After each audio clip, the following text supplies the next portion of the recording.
टाल लेता हूं, ऐसा मेरा स्वभाव है। बाद में क्या थैंक यू धन्यवाद कहते थोड़ी ना जाना है, धन्य भाग कहते हुए जाना है हमारे।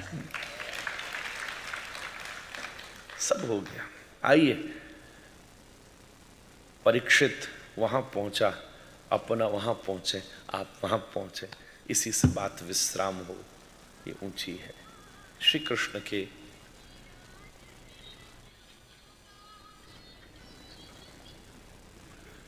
कृष्ण के दिव्य मंगल में विवाह संपन्न हुए। रुक्मिणी मंगल का कल पावन प्रसंग आपने देखा,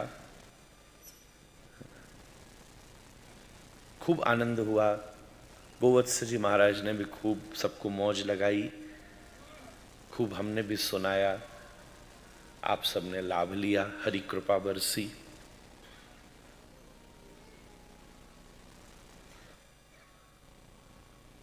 श्री कृष्ण द्वारिका में विराजे हैं और बिलक बिलक प्रसंगों में पहले श्री कृष्ण के 8 विवाह हुए हैं।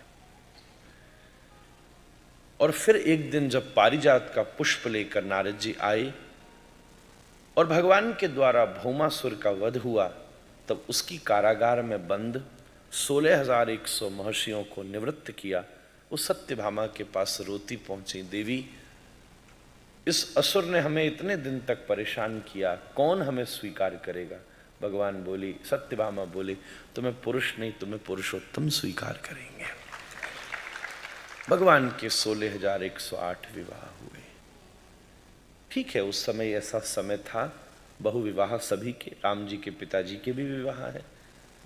200-500 वर्ष पहले भी ये चलन था, जब समय की वैसी मांग थी तो वैसी बातें चली। इसीलिए तो सनातन धर्म का स्वरूप ऐसा है, वो समय के साथ आपको उसी रूप में पालन करने का अवसर प्रदान करता है। जैसी परिस्थिति निश्चित हुए ही, किसी ने कहा तुम्हारे भगवान के 16,108 शादी होती, कैसे भगवान? मैंने कहा इसलिए तो भगवान है, तू करके दिखा। जिस दिन एक भी ज्यादा कर लिए, जयपुर में अपन ही तेरा सबसे पहले बड़ा मंदिर बनाएंगे।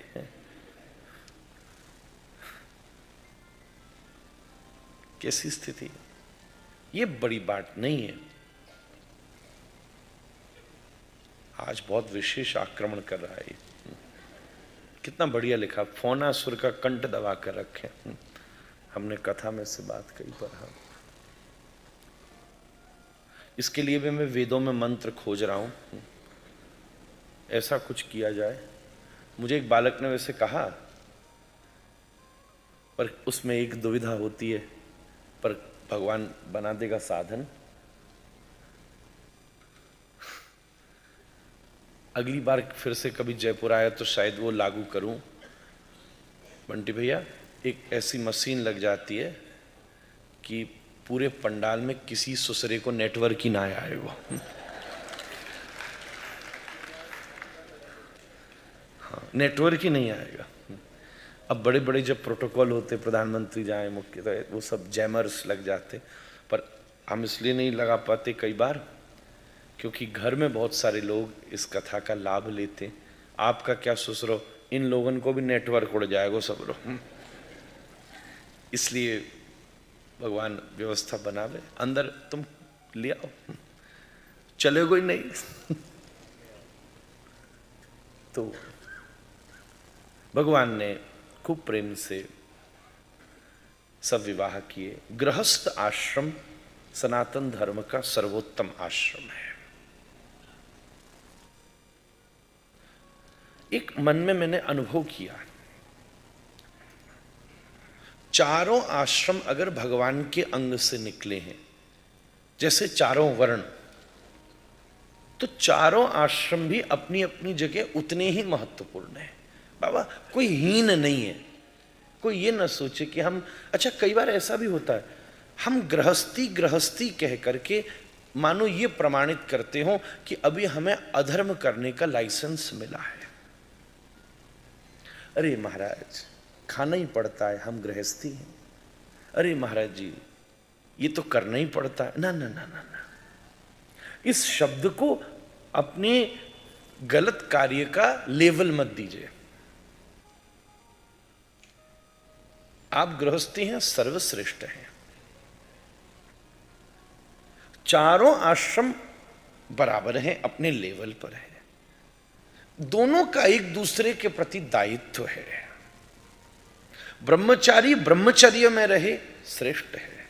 कितने महात्मा सन्यास नहीं लिए हैं, ब्रह्मचर्य धर्म से ही वैराग्य की तरफ चले गए हैं। वैराग्य किसी आश्रम का नाम नहीं है, वैराग्य मनस्थिति का नाम है, जो किसी भी आश्रम में घटित हो सकती है। वैराग्य की सीधी भाषा इतनी सी है, मैं संसार में तो हूं, संसार का नहीं हूं। जब ये बात पूर्ण रूप से व्यवहार में उतर आए तो वैराग्य प्रसाद में मिल जाएगा। कोई व्यवहार नहीं है वैराग्य, कोई क्रिया नहीं है। क्यों हम ये सोचते हैं खराब वस्त्र पहनना ही वैराग्य है ना? वो महत्वपूर्ण नहीं है, ये बात हमने मानी, महत्वपूर्ण नहीं है। जितना महत्वपूर्ण ब्रह्मचर्य है उतना ही महत्वपूर्ण गृहस्थ है, उतना ही महत्वपूर्ण वानप्रस्थ है, उतना ही महत्वपूर्ण सन्यास है। चारों आश्रम उतने ही श्रेष्ठ हैं। सबके धर्म का अपना अपना परिवेश है। सन्यासी सदा गृहस्थी पर आशीर्वाद बनाए रखे, गृहस्थी सदा महात्मा संतों का सम्मान करता रहे। इसमें कोई हीन भावना की बात नहीं है। हम ये नहीं कह सकते कि हम गृहस्थ में हैं तो हम उलझे हुए हैं, नहीं। उलझने वाला व्यक्ति सन्यास में भी उलझ जाता है, ब्रह्मचार्य में भी उलझ जाता है, और मुक्त रहने वाला व्यक्ति किसी भी आश्रम में मुक्त रह लेता है। बाबा से हमारा मुक्त कौन? कहीं भी मुक्त है। हमारे पास तो मुक्त रहने के अलावा कोई ऑप्शन ही नहीं है। किसी ने हमसे पूछा, महाराज जी कोविड में आपको सबसे पहला अच्छी चीज क्या लगी? तो हमने उसको कहा, हमको पहले आनंद आया वो टाइम में कम से कम 10 बरस के बाद हमारे घर में हमारी अपनी अलमारी बनी। एक अंग्रेजी का स्टेटमेंट है, लिविंग आउट ऑफ सूटकेसेस। और सीधी बात है, यहां का बंद नहीं हुआ कि अगला वाला तैयार पड़ा है महाराज।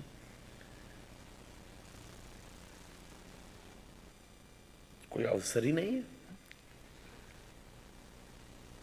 फंसने वाला व्यक्ति तो किसी भी आश्रम में फंसा है। मैं कान पकड़ के एक बात कह रहा हूं, पहले 5 कमरे का मकान देख रहे थे, अब 500 कमरे का देख रहे हैं। फर्क क्या हो गया? पहले 15 लोगों की जिम्मेदारी थी, अब 1500 चेलाओं की जिम्मेदारी है।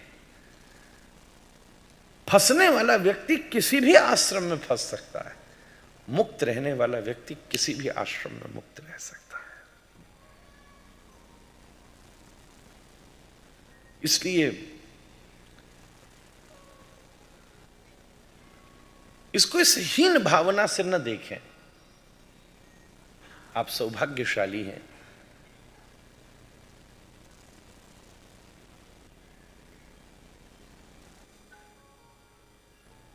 गृहस्थ में भगवान और विनम्रता से मिल सकते हैं अगर ठीक तरीके से गृहस्थ आश्रम का हमने पालन किया। आप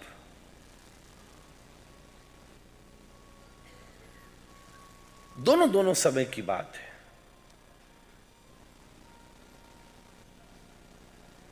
पूरा सन्यासी दिन भर में 1 मिनट भी संसार को दे दे और 23 घंटा 59 मिनट भजन करे, तर जाएगा। एक गृहस्थी 23 घंटा 59 मिनट संसार को दे दे, 1 मिनट ईमानदारी से गोविंद को दे दे, तर जाएगा।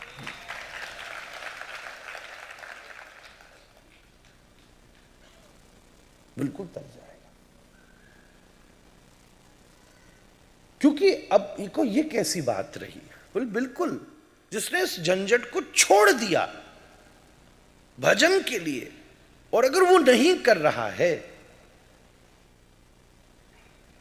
तो 1 मिनट भी दोष है। बस इतने समझने की बात है। अधर्म और गलत करने का लेवल मत बनाइए गृहस्थ। महाराज जी हम तो गृहस्थी हैं, खाना पड़ता है, जाना पड़ता है, बैठना पड़ता है, करना पड़ता है, पहनना पड़ता है ना, ऐसा कुछ नहीं है। हमने स्वयं ने अपनी मान्यताओं को बना रखा है। भक्ति करना सबसे आसान है। मैं 2 मिनट अवसर दे रहा हूं, कृपया सब एक बार में फोन बंद कर लें। मैं मौन हूं 5 सेकंड के लिए, प्लीज एक बार सब निकाल लीजिए फोन अपना कृपया। 7वें दिन कम से कम कथा में बैठना तो सीख ही लें, कथा न सुनने में आई हो जूते चप्पल के साथ। इसको एक बार निकाल लीजिए प्लीज, उसको साइलेंट कर लीजिए। आपको नहीं आता तो बगल में किसी की हेल्प ले लीजिए। को कई बार हो तो जाता है, बेटा ले आया आईफोन और मैया को समझ ही नहीं आ रहा कि ससुराल बंद कैसे होगा। कर लें 2 मिनट, हम तभी आगे आज कथा सुनाएंगे। कर लीजिए, सबका हो जाए तो इशारा कर दीजिएगा।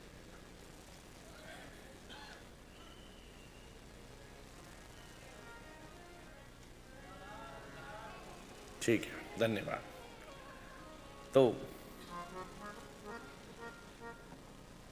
अब ये अच्छी चीज लगी बाबा, अगली कथा में मंगलाचरण के बाद हम ऐसे ही करेंगे। भैया सब निकाल लो, बंद कर लो, इससे अपन को भी तकलीफ ना हो। ये तकलीफ इसलिए नहीं हो रही कि भाई हमको कुछ जा रहा है।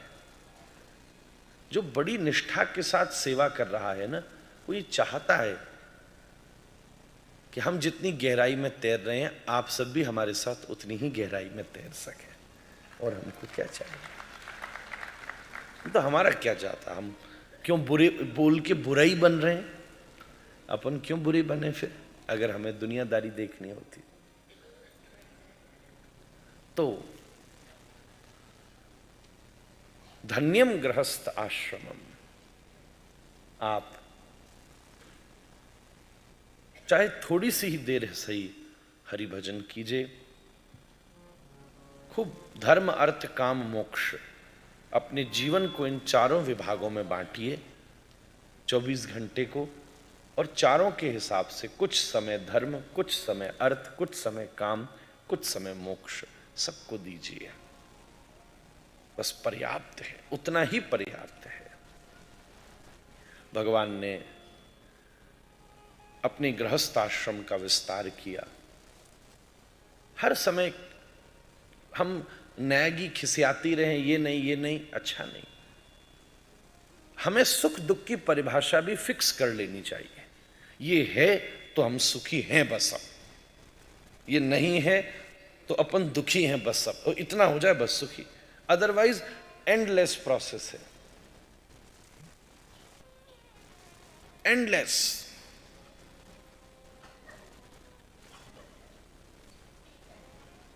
पहले व्यक्ति विचार करता है नहीं है, अब ये विचार करता है इतना क्यों है।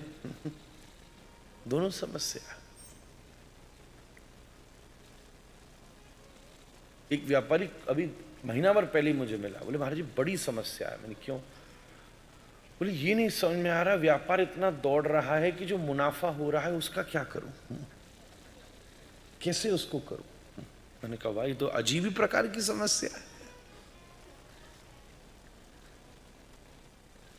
सुख दुख को निश्चित कर लेना चाहिए, व्यवस्थित हो जाए महाराज सब चीज में।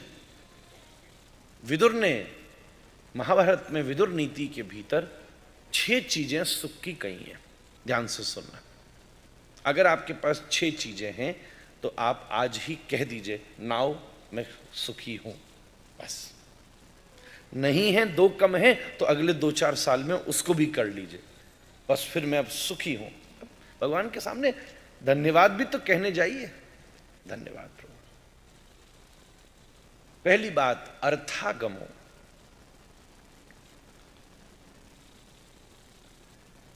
अर्थागमो कहने का मतलब जो आपकी आवश्यकताएं हैं उसके अनुसार अगर आपको धन की प्राप्ति हो रही है, उतने एसेट्स एंड प्रॉफिट्स हैं, तो इच्छाओं की बात नहीं कर रहा। इच्छा तो होती है कि भाई अब एक काम करें, चंद्रमा ही खरीद लें, वो अलग बात है। एक जेन्युइन आवश्यकता का मतलब होता है मेरी पिछली और मेरी अगली, ये दो पीढ़ियों की जो एक शिक्षा, भोजन, व्यवसाय से संबंधित व्यवस्थाएं हैं, वो अगर ठीक हैं तो मैं सुखी हूं। नित्यमरोगिताच।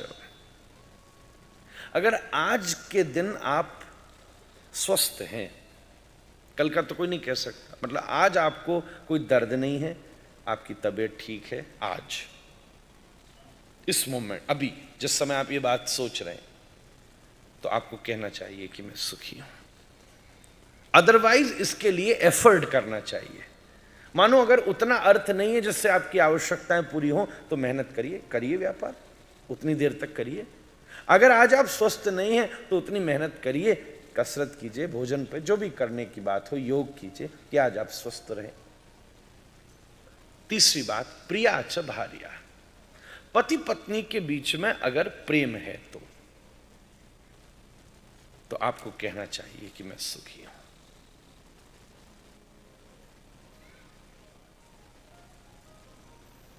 प्रेम को भी समझना होगा। वो इमोशंस का गिविंग है, टेकिंग नहीं है, उसी को प्रेम कहते हैं। अगली बात कही, प्रियवादनी च। एक चीज ऐसी, यहां पति पत्नी में प्रेम तो बहुत है, पर जब बैठे तब एक दूसरे के महाराज गाली गलौज करें, मतलब एक्सप्रेशन ऑफ लव। प्रेम को हम व्यक्त भी कर पा रहे हैं, है तो सही, पर पता कुछ नहीं है महाराज। कोई अवसर लगा तो कोई उपहार ले आए, कोई अवसर लगा तो कोई वो ले आए, कुछ ने भोज बना के खिला दिया, कुछ भी ऐसा। कहीं चलो चलो चलो गोविंद जी साथ दर्शन करने चले गए, इसको कहते प्रियवादन। थोड़ी सी देरी सही।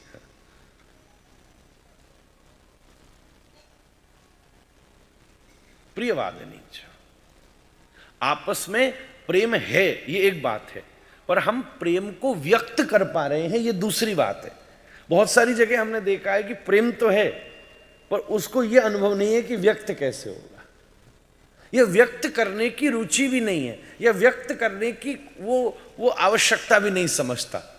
ये भी ठीक बात नहीं है। कई बार है हाँ भाई प्रेम तो बहुत है बस, और फिर लड़ मरी फिर कोई फायदा नहीं। अपन को कोई चीज अच्छी लगती है तो अपन को उसका ध्यान भी रखना ही पड़ेगा। कोई छोटी सी भी क्रिया क्यों ना हो, छोटा सा भी सामान्य अनुभव क्यों ना हो,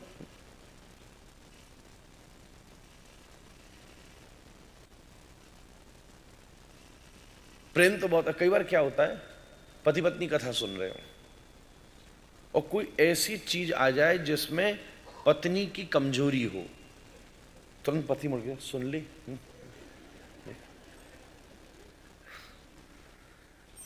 और कथा में कोई ऐसी बात है इसमें पति की कमजोरी हो तो और खुश, ले तेरा नंबर आ गया देख। अरे खींचने वाली बात हो जाए जब तो अपन एकदम से एक्टिव हो जाए, पुष्ट करने की बात हो जाए तो ठीक है, कैसे माने।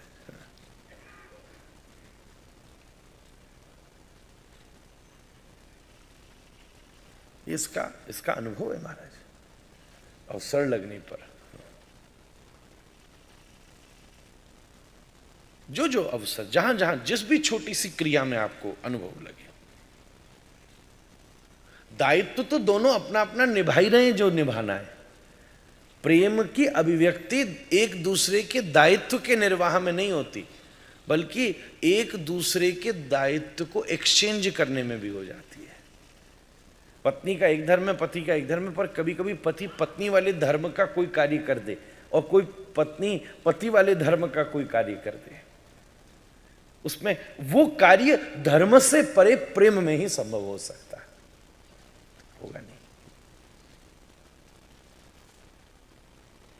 प्रियवादनी। अगली बात, वसश्च पुत्रो।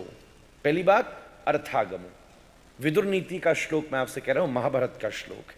अर्थागमो, मैं विनती करूं, पता नहीं आज लोगों की बुद्धि खराब हो गई है, पर कभी भगवान कृपा करें तो महाभारत को भी सुनना चाहिए। लोगों ने कह दिया घर में महाभारत रखोगे तो महाभारत हो जाएगी, तो अभी क्या नहीं हो रही क्या? हाँ, आप करोगे नहीं हुई, रखी नहीं है, कितना ने क्या नहीं हो रही, महाभारत से भी ज्यादा हो रहा है। हाँ? वहां फिर भी कुछ मर्यादा थी। ये कहां बात की बात हो, हम लोग उस अद्भुत अलौकिक पुरुषार्थ जगाने वाले ग्रंथ से वंचित हो जाए, इसलिए विधर्मियों ने यह प्रचार किया। फिर आपने सीरियल तो देख ही लिया, तो उसमें भी कई लोग तो हमसे प्रश्न करते हैं ऐसा कहां क्यों कहा अर्जुन ने, हमने कहां लिखा है? बोले हमने एपिसोड नंबर 16 में देखा था। हाँ? मैंने डायलॉग से थोड़ी ना शास्त्र का प्रमाण होगा। कभी महाभारत देखें तो याद भी, कभी ध्यान से उसकी शुरुआत में भी देखना कि डायलॉग लिखे किसने थे, उसका ही नाम पढ़ के आप आधे लोग चौंक जाओगे, हैं महाभारत के डायलॉग उन्होंने लिखे हैं? मैं भी नाम नहीं लूंगा, जरा प्ले करके मौका लगे, यूट्यूब पे भी है, उसके डायलॉग किन्होंने लिखे पढ़ना। अपन लोग थोड़ा, अब क्या डॉक्टर है ना, डॉक्टर का काम ही होता है डायग्नोस करना, थोड़ा ना इंफॉर्मेशन का सोर्स क्या है ये भी तो इंपॉर्टेंट है, इंफॉर्मेशन इंपॉर्टेंट नहीं है।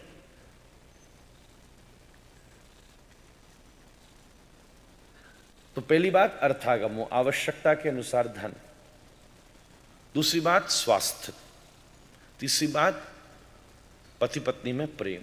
चौथी बात परिवार में, पति पत्नी पूरे परिवार के प्रति प्रेम को व्यक्त करना। पांचवी बात वसश्च पुत्रो, अगर संतति बस में है, बस में कहने का मतलब शोषण करने की जरूरत नहीं है, कभी ऐसी बात हो कि आज्ञा दी तो तुम्हें भरोसा है कि ये मानेगा, मानेगा, चरित्रवान है। अपन आज्ञा को भी इतना प्रसाद की तरह क्यों रैंडम बनाए जा रहे हैं कि रोज ही बांटते फिर रहे हैं? बड़े महाराज जी कहते भाई ये कभी ना मानिएगा, आपने अगर अपने पुत्र को सदपुत्र बनाया है तो उस पर ऋण नहीं किया है, बल्कि आपने अपने पिता का ऋण अपने ऊपर से उतारा है। अगर आपकी औलाद अच्छी है तो आपने अपने पिता का ऋण दूर किया है। क्यों अपन को कोई जरूरत मांग पड़े? फिर भी वसश्च पुत्रो, बोलना कुछ नहीं है, पर यह भी पता है कि कभी बोल दिया तो मानेगा, और अपन भी सोच समझ के बोले। आज्ञा को तो हीरा की तरह रखना चाहिए। पांचवी बात संतति, अगर जरूरत पड़े तो बस में। और अंतिम बात अर्थ करी च विद्या, ये बात बड़ी ध्यान से सुनने वाली है। कोई ना कोई आपके भीतर कोई गुण है, अगर जो गुण विपत्ति के समय आपके व्यवस्था चला सके, कोई भी गुण। जैसे महाभारत में जब अज्ञातवास में पांडव थे तो उनकी व्यवस्था उनके गुणों से ही चली। भीम को भोजन बहुत अच्छा बनाना आता था तो भीम भोजन में चले गए। द्रौपदी को श्रृंगार करना अच्छा था तो सैरंध्री। युधिष्ठिर नीतिज्ञ थे तो वो सलाहकार बन गए। ये गुण की बात है ना। ऐसी संगीत, पेंटिंग, पोइट्री, मैनेजमेंट, कोई भी एक गुण अपने पास होना चाहिए जिससे अगर सब कुछ बिगड़ जाए तो भी उस गुण के माध्यम से हम अपने और अपने परिवार की व्यवस्था के लिए काम कर सकें। अगर आज आपके पास ये चीज हैं या इनके आसपास भी हैं तो गोविंद देव को जाकर धन्यवाद कीजिए, प्रभु मैं सच में सुखी हूं आपकी कृपा से। खिसियाते रहने से कोई काम नहीं बनेगा महाराज। और मानो इसमें कमी है तो अपन मेहनत करके इसको, इसके अलावा तो सब केवल मात्र संख्या है। और जीवन में चरम तक पहुंचने के बाद भी अल्टीमेटली आदमी को यही ध्यान आता है, शांति तो बांटने से ही मिलेगी। करो समाज में, दुनिया में, विदेशों में बैठे बड़े से बड़े लोग ऊंचाई तक पहुंचने के बाद भी कहते हैं अब फिलैंथ्रोपी करो भाई, शांति उसी से मिल रही है। कैसी स्थिति है।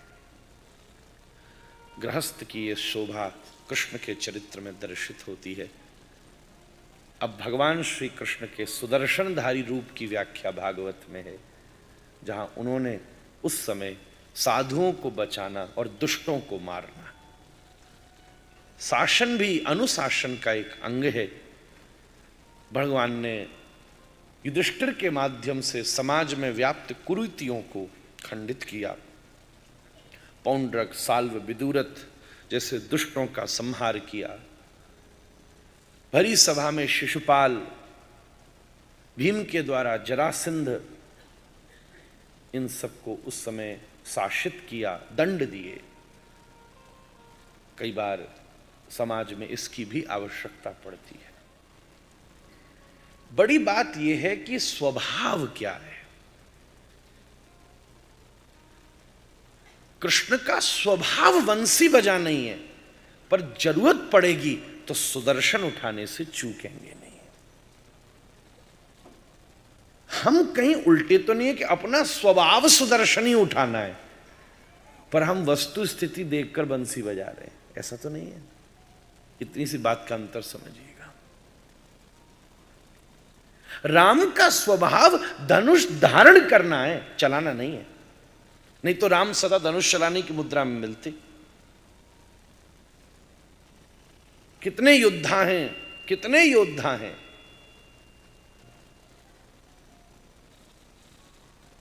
जो सदा इस मुद्रा में आपको मिलेंगे। कितने योद्धा हैं जो वीर मुद्रा में मिलेंगे।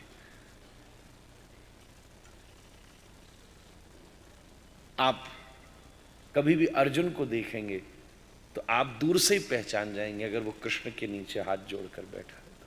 ये उसका स्वभाव है। जरूरत पड़ने पर अगर गांडीव की प्रत्यंचा पर एक विकंपन कर दे तो बड़े बड़े शत्रुओं को भी पसीना आ जाता है। आवश्यकता पड़ने पर तो हमें क्रोध भी करना पड़ेगा, पर स्वभाव तो नहीं है ना, ये ध्यान रखने की बात है। अनुशासन ही नहीं होगा नहीं तो। आवश्यकता पड़ने पर काम की भी जरूरत पड़ेगी, पर कहीं स्वभाव में तो काम नहीं है ना, इतना ध्यान रखना पड़ेगा। आवश्यकता करने पर कभी कभी लोभ की भी जरूरत पड़ सकती है, पर कहीं स्वभाव तो लोभ का नहीं है ना। लोभी आदमी का स्वभाव इतने गहराई तक हो जाता है कि कई बार वो छोटी छोटी चीजों में भी लोभ करने लग जाता है।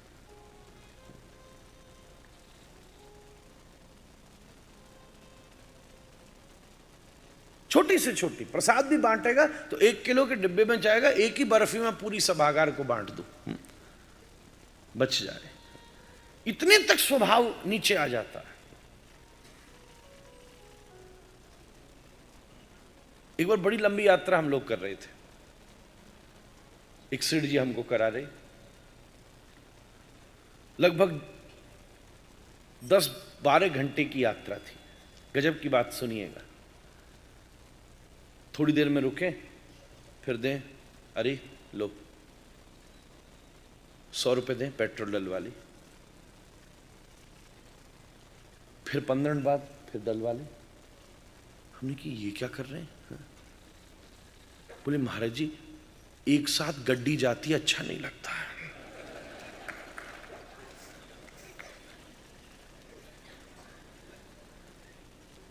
मैं सच्ची बात बता रहा हूं, मजाक नहीं कर रहा। उधर नवा शहर के पंजाब की तरफ, वहाँ के भी नाम ले लिया मैंने, बोले नाम नहीं बताऊंगा उनका, झंझट हो जाएगा। फिर मैंने जब थोड़ा सा कहा तो उसके बाद बोले महाराज ठीक है, पर 500 से ज़्यादा नहीं। फिर 500 का डलवाते, आधा घंटा चलते, फिर डलवा ले। महाराज 5 मिनट ज़्यादा ही तो लग रहा है, एक साथ दूंगा, कोई मुश्किल हो जाए, कोई बात हो जाए। दिया, फिर पहुँच जाए। मतलब बंदे ने जहाँ तक मुझे जाना था उसमें 10 रुपया भी ज़्यादा खर्च का नहीं डलवाया। वो जो रेंज नहीं आती गाड़ी में, वो रेंज में जब मैं अपने शिष्य के घर पे पहुंचा तो वो रेंज 1 किलोमीटर की रह गई थी। मैंने कहा भाई ऐसे आदमी से तो हमें भी बचाए।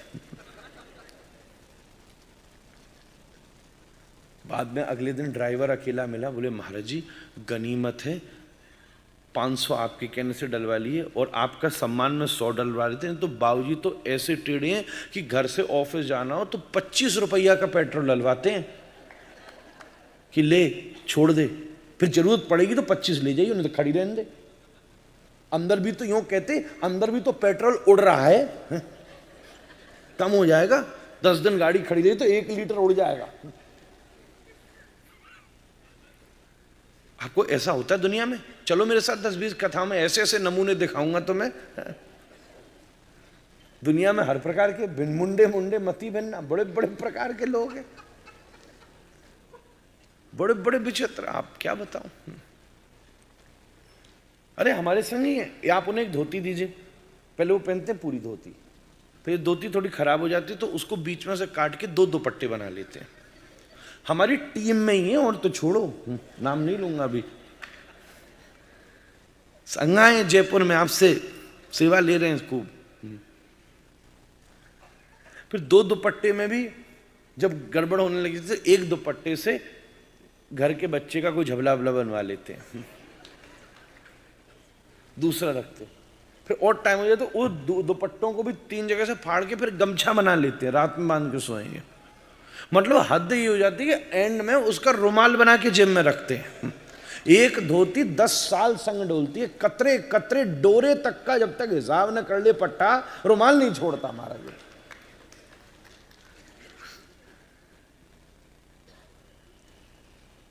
तो लोभ की जरूरत है जब है, पर ऐसा तो नहीं कि कहीं वो आपका स्वभाव बन गया है, हम ये कहना चाह रहे हैं। काम की जरूरत है तो है, पर ऐसा तो नहीं। क्या बताएं, वृंदावन में तो हमको बोलना ही पड़ गया।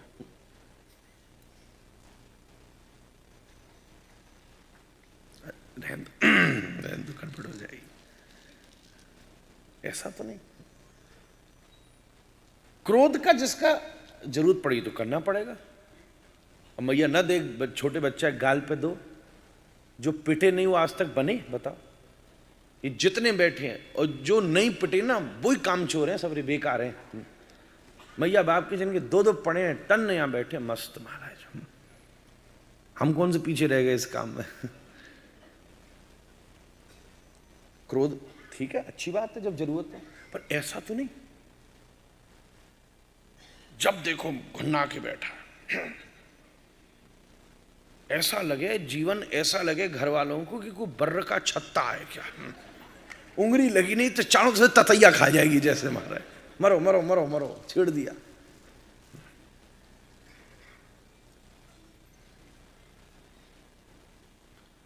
पहले बेटा खाता क्यों नहीं है, अच्छा देख खा लिया। अब ले क्यों नहीं रहा, अच्छा ले लिए।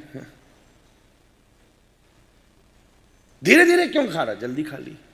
सब इतना ज्यादा क्यों खाता है, भाई तुमको क्या तकलीफ है। अब खाने के बाद बैठा क्यों रहता है, घूम लिए। देखो दिन भर घूमता ही रहता है, बैठता ही नहीं है।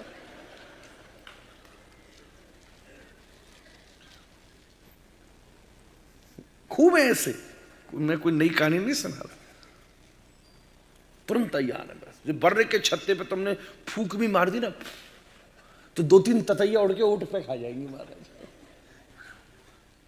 ऐसा तो नहीं है, बस जरूरत पड़े आंख टेढ़ी कर दो, सामने वाला थर थर कांप जाए, अलग बात है। डेफिनेटली जरूरत है तो करो। हर ही समय कोई बिल्कुल ही बैठा है ऐसा कि बिल्कुल घात लगा के सिर बैठा हो,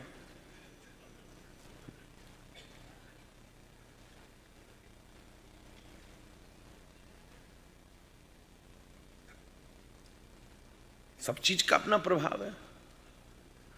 मोह जरूरत पड़े तो अच्छी चीज पे जरूर करना चाहिए, क्यों नहीं करना चाहिए। हमारे राधा रमन लाल जी के पुराने पुराने श्रृंगार हैं, हम उन पे मोह ना करें, नहीं संभालें, ठाकुर जी की वस्तु है भाई। हाँ। कोई हमारे पिताजी की कोई साधन है आशीर्वाद की तरह, उन्हें हमें अगर हमारे पास उनकी वस्तु प्राप्त हुई है, हम क्यों ना करें उससे मोह, जम के करेंगे। हमारे बाबा, हमारे परबाबा, षड़बाबा, अगर हम अपनी इस घर की संस्कृति से मोह नहीं करते तो क्या 38 पीढ़ियों से यहां बैठकर आपको कथा सुना पाते महाराज? है कोई दोष नहीं, जरूरत पड़ने पर आप करिए, अपने सरनेम से मोह कीजिए, तभी घर की परंपरा आगे बढ़ाएंगे। अपनी प्राचीन स्थानों से, आप जिस शहरों से निकल कर आए, गांवों से निकल कर आए, वहाँ कभी कभी जाइए, अच्छी बात है, उसका उत्थान कीजिए, अस्पताल बनवाइए, शिक्षालय बनवाइए, अन्य क्षेत्र बनवाइए, पर मोह का स्वभाव तो नहीं है कहीं कि हर ही चीज से कर बैठे।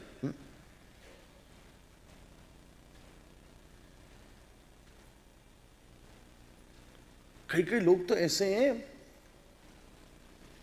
कोई चीज उन्होंने मंगाई, चीज रखी सो रखी, उसके ऊपर की जो थैली थर्माकोल है वो भी रख लिया, फिर कार्टून भी रख लिया, फिर जो ऊपर पॉलीथीन आए ना, वो एक एक अलमारी तो पॉलीथीनों से भर रही है कि न जाने कब काम में आ जाए।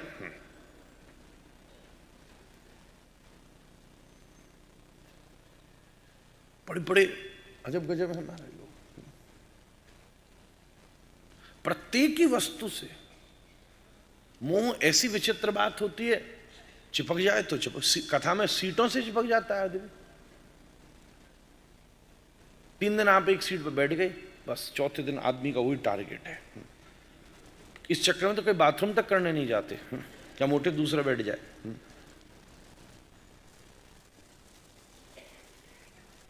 कई बार ऐसा हो जाता है। हम एक कुछ सुनाते, एक गांव में शादी हो रही थी, तो जो दूल्हा था, टेलर ने उसका कोट बना के दिया नहीं टाइम पे, गड़बड़ बना दिया। अब क्या करें? अब कौन शादी ब्याह के कोट संभाले? पर एक आदमी था जिसने बड़े चाव से बनाया था, उसको अपने कोट का बड़ा शौक था।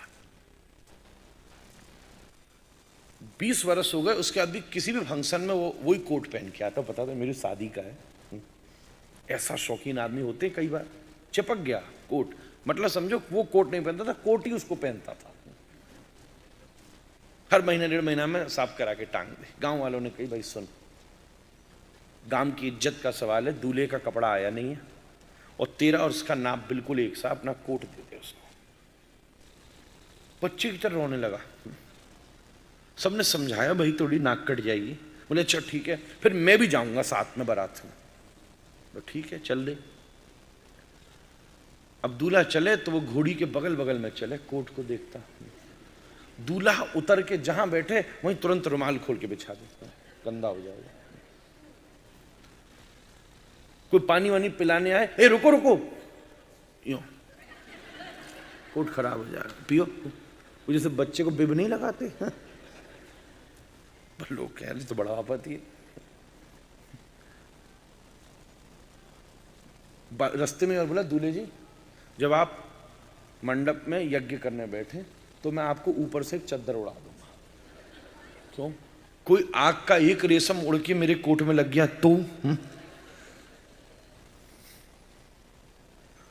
हम तो सोच के चौंक गए कि दूल्हा बैठा है, सेरा वैसे ही पहना है, माथा ढका ही हुआ है, ससुरे का कम से कम कोट देखना था, वो भी अगर चद्दर से यूं ढक दिया पूरा, दिख यूं करके पूरा ढक ही दियो अगर, तो दूल्हा लगेगा कैसे? मतलब जनता कंफ्यूजन में हो जाएगी कि दूल्हा कौन सा, लहंगा पहन के कौन आया है महाराज, दुल्हन है कौन सी?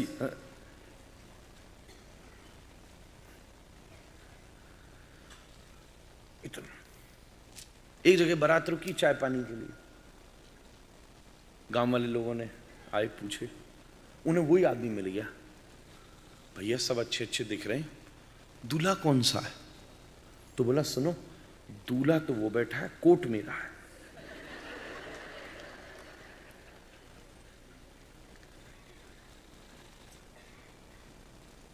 अच्छा, लोगों ने कहा भाई पागल हो गया है, नाक कटा रहा है। बोले क्या बताएं, तुमने मेरी कमजोरी पकड़ लिया है।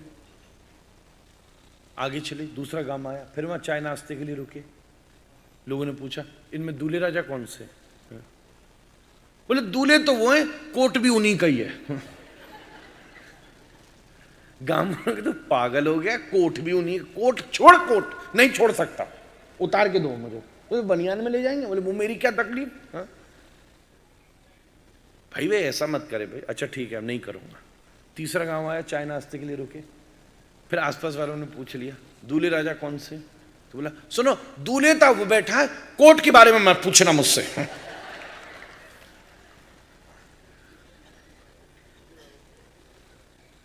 लोगों ने कही ले तू उतार के वापस ही ले जा, हम बनियान में जाएंगे तो थोड़ी इज्जत फिर भी बच जाएगी।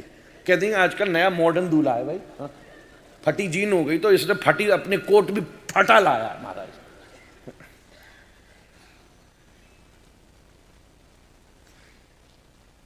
स्वभाव ना हो, बस इतनी सी बात है। परिस्थिति तो रहती है, स्वभाव ना हो। कृष्ण का स्वभाव प्रेम की बंसी है। गिरिराज के पर्वत को भी वो अपने नाखून से उठा लेते हैं, सुदर्शन को भी उंगली से चला लेते हैं, और सबसे हल्की है ये बांसुरी, और उसको दोनों हाथों से उठा के रखते हैं।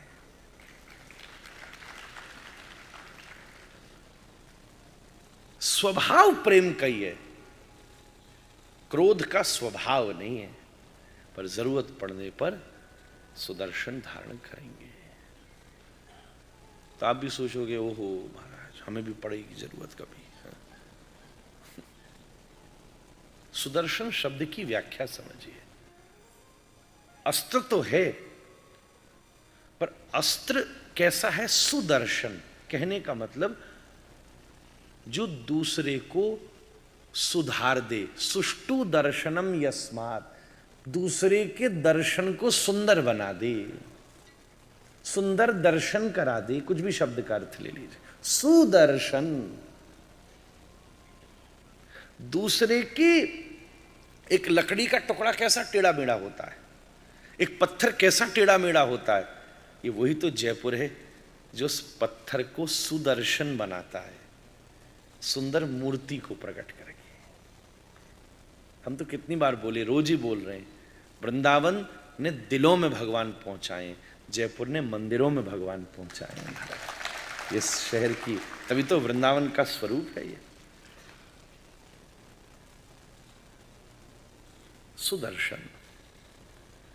अब परीक्षित ने प्रभु से कहा मुझे एक मित्र की मीठी सी कथा सुना दो। संचालक महोदय भी बोले ही थे, तो हम सुदामा के प्रसंग को कुछ कहकर और फिर विश्राम। आज मुख्य प्रसंग वही है। कल जैसे रास रुक्मणी मंगल था, आज भागवत का विश्राम और सुदामा का प्रसंग।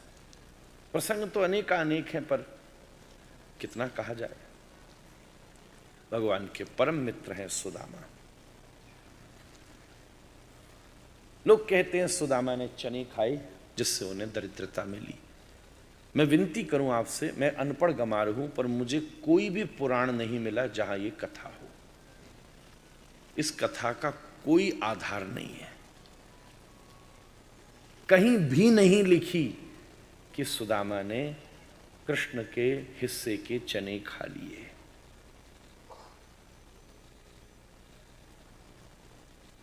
फिर भी बड़े बड़े महात्माओं ने ये कथा सुनाई है। तो कभी कभी कथाएं श्रुति परंपरा से भी आती हैं, लिखी न भी हो, पर परंपरा हमने, क्योंकि श्रुति कहते हैं उसको जो बोली गई सुनी गई, बोली गई सुनी गई। हो सकता है हजारों साल से कही सुनी परंपराओं से आ गई हो चीजें। तो हमने संतों से एक और कथा सुनी। एक बार दुर्वासा ऋषि महर्षि सांदीपन जी के आश्रम में भिक्षा लेने आए। सांदीपनी जी की पत्नी द्वार पर आकर बोली, महाराज मुझे क्षमा करना, आज मेरे पास आपको देने के लिए कुछ भी नहीं है। बोले ठीक है, ऋषि पत्नी कह रही है तो सत्य ही होगा। जाने लगे, पर शिव के अवतार हैं तो मन में थोड़ी तो खिटपिट हुई। सोचा सच में देखूं है भी कि नहीं, ध्यान लगाया तो देखा सच में सांदीपन जी के आश्रम में कुछ भी नहीं था। पर नजर में आया कि कोने में गुरु माता ने, संदीपन की पत्नी ने एक पोटली चने की बनाकर रखी थी। जब कृष्ण सुदामा को आज लकड़ी बीनने जाना था, उनके लिए बनाकर सवेरे की रख दी थी। दुर्वासा जी वापस लौट कर आए और बोले, माता तेने सत्य कहा, पर एक बात है, साधु की दृष्टि में भेद नहीं होना चाहिए। तेने अपने आप पढ़ने वालों को तो अपना विद्यार्थी माना, पर आने वालों को नहीं माना अपना। मैंने देख लिया है कि तेरे घर में चने की पोटली रखी है। अरे खाली हाथ तो न भेजती साधु को, एक ही चना दे देती कम से कम। ये बात अनुचित है। मैं तुझे तो कुछ नहीं कह सकता, पर हां, जब इन चनों को जरूर श्राप दूंगा कि जो इसे खाएंगे वो महादरिद्र हो जाएंगे। ये बात सुदामा जी ने सुन ली।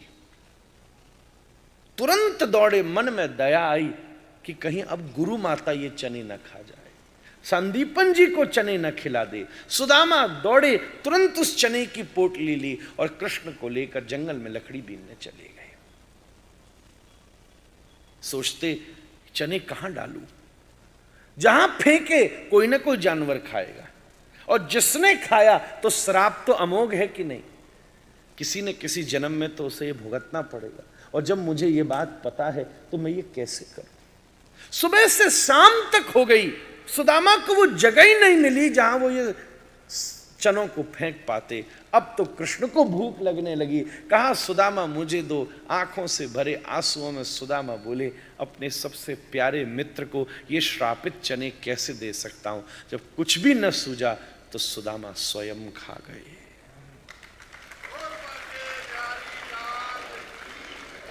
अब मैं स्वयं ही इसे भोगूंगा। परिणाम तो इसी जीवन में आना था। आज वो दिन आ पहुंचा जब सुशीला ने कहा, आप 5 घरों में भीख मांगते हो, भिक्षा लेते हो, 5 घर कौन से हैं ये तो निर्णय नहीं किया ना, तो क्यों ना कृष्ण के यहां चले जाओ। नहीं, क्या सोचे, नहीं, आप अपने व्रत की, क्या पता अगला घर आपका रिश्तेदार का हो तो संकोच करोगे क्या, उससे तो ऊपर उठना है। सुशीला ने जब आग्रह किया तो सुदामा मान गए, पर बोले सुनो, मैं भिक्षा लेने जा रहा हूं ये एक बात है, पर मुझे पता है ना कि मैं मित्र के यहां जा रहा हूं, तो खाली हाथ नहीं जाऊंगा। इस बहाने से अनेकों बार सुदामा ने जाना टाल दिया, पर आज वो दिन आ पहुंचा जब सुशीला पड़ोसी के यहां से तंदुल ले आई और सुदामा जी के हाथ में धर दिए, आज तो है देने को, जा ले जाओ। पड़ोसन से मांग कर लाई। सुदामा उन्हीं पोटली को दबाकर पहुंचे द्वारिका। द्वार पर पार्षद खड़े थे, विनती करी, हम संदीपन मुनि के आश्रम में साथ में पड़े थे, क्या मेरी भेंट कृष्ण से हो सकती है। जय विजय पार्षद को याद आई, ये नंगा भिखारी कह रहा है राजा का मित्र। कौवा, नीति का सूत्र है, चाणक्य ने लिखा है, कौवा कभी पवित्र नहीं होता, ज्वारी कभी सत्य नहीं बोल सकता, शराबी कभी गहरी बात ही नहीं सोच सकता, सर्प कभी किसी को क्षमा नहीं कर सकता, नपुंसक में कभी धैर्य नहीं हो सकता, और राजा कभी किसी का मित्र नहीं हो सकता। उसको अपने राष्ट्र का हित देखना है। मैं तो उस दिन भी बोला, अब रूस जाना है या अमेरिका जाना है ये अलग बात है, राजा को अपने राष्ट्र के हित से ही मित्रता करनी चाहिए, ये नीति है। मित्रता करने के 2 नियम बताए हैं चाणक्य ने। पहला नियम, अति समर्थवान से मित्रता करने का कोई लाभ नहीं, क्योंकि उसको तुम्हारी परवाह नहीं होगी। जो तुम्हारे प्रति कृतज्ञता रखता हो उसके प्रति मित्रता करो, क्योंकि चाहे वो आज दुर्बल हो, चाहे कल समर्थवान हो जाए, पर अगर कृतज्ञता रखेगा तो सदा तुम्हारे काम में आएगा। दूसरी बात, वात्सायन कामसूत्र में ये बात लिखी है, जिस व्यक्ति ने अपने जीवन में बहुत स्ट्रगल करके उपलब्धि पाई, मतलब उसके लिए सफलता ही सब कुछ हो और वो उसके लिए कुछ भी बेचने को तैयार हो जाए, परिवार तक को दांव पर लगाने को तैयार हो जाए सफलता के लिए, परिस्थिति की बात नहीं कर रहा। ऐसे व्यक्ति की मित्रता भी खतरनाक हो सकती है, क्योंकि जब वो अपनी सफलता के लिए अपने तक को भी दांव पर लगा सकता है तो किसी दिन आपको भी लगा सकता है। हमारे शास्त्र जीवन शैली बना जीना सिखाते हैं। राजा किसी का मित्र नहीं हो सकता। काके शौचम द्यूतकारे च सत्यम सर्पे शांति स्त्रीषु कामो प्रशांति क्लीबे धैर्यम मद्यपे तत्व चिंता राजा मित्रम केन दृष्टम सुतम वा, नीति का श्लोक है। पर याद आया जय विजय को, ऐसे 4 नंगे वैकुंठ में आए थे, 3 जन्म का चक्कर पड़ गया। ये फिर एक और बाबा जी आगो इसे रोक दिया तो फिर 5-7 जन्म श्राप न लग जाए हमें कि रावण बनो कि कुंभकर्ण बनो। तुरंत दौड़े भीतर, श्री कृष्ण महर्षियों की सेवा में बैठे हुए थे, कोई जल पिला रही थी, कोई पंखा जल रही थी। द्वारिकाधीश की जय हो। द्वार के ऊपर एक विप्र पधारे हैं, लंबी यात्रा करके, कहते हैं आपके सहपाठी रहे हैं, उन्होंने अपना नाम सुदामा कहा है। कृष्ण ने पूछा क्या बोले तुम? सुदामा? अरे मेरा मित्र आया है। पानी दे रही थी रुक्मिणी, हाथ झटक दिया, आसन से खड़े हो गए, पादुका पहनना भूल गए, पीतांबर स्कंद से स्खलित होकर भूमि पर लिदड़ने लगा और दौड़ते हुए कृष्ण ने द्वार पर खड़े हुए सुदामा को हृदय से लगा लिया, लेकर के भीतर आए। सोचा कहां बिठाऊं, ये तो मुख्यमंत्री का पद है, ये तो सेनापति का आसन है। स्वयं अपने द्वारिकाधीश के सिंहासन पर बिठा दिया और चरणों में बैठ गए। बोले वाह, मेरे भाग का दुख उस दिन चने के रूप में तूने खा लिया था, इसलिए मैं आज अपने भाग का सिंहासन अपने मित्र सुदामा को प्रदान करूं।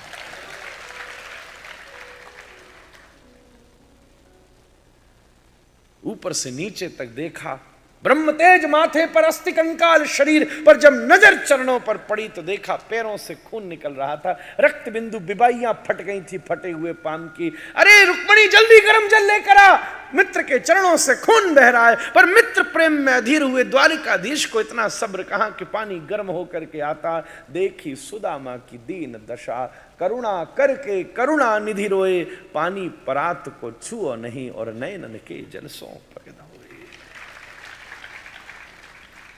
सुदामा अधीर हो रहा है। कृष्ण बोले मित्र बड़े दिन में आया, क्या कहूं, बड़ा व्यस्त था। इस बार भी तेरी भाभी कृष्ण तेरी भाभी सुशीला ने चैन नहीं लेने दिया, बोली जा जा जा, इसलिए आया। तू अपने काम में व्यस्त, हम अपने काम में व्यस्त। उन्हें पता चल गया कि सुदामा असहज हो रहा है इस वैभव को देखकर, और मित्र उसी को कहते जो दूसरे को असहज न होने दे। तो कृष्ण बोले अच्छा भाभी ने भेजा, मेरे लिए क्या भेजा? हा हा हा, एक राजा रंक के मित्र से पूछ रहा है मेरे लिए क्या लाया है। सुदामा एकदम असहज हो गए, इसको कहां से दूं, कैसे दूं इतने सभा में, ये छोटी सी पोटली गंदी संदी और हो गई, बांधी बंधी, कैसे दूं। पर आज तक सबसे छुपा पाए हो, मेरे कृष्ण से तो इस संसार की चींटी भी कुछ नहीं छुपा पाई। कहा देख कितना सुंदर चित्र है। सुदामा मुड़ा और हाथ उठा, पोटली चमकी, कृष्ण ने खींच ली, एक मुट्ठी तंदुल मुख में रखा, कहा एक लोक की संपत्ति सुदामा को दे दो। दूसरी रखी, कहा दूसरे लोक की संपत्ति दे दो। तीसरी रख रहे थे तो एकदम सत्यभामा ने आके हाथ पकड़ लिया, क्या कर रहे हो प्रभु, सारी दे दोगे तो आप सुदामा हो जाओगे, थोड़ा तो धैर्य रखो। ठाकुर जी ऐसे अधीर हो जाए।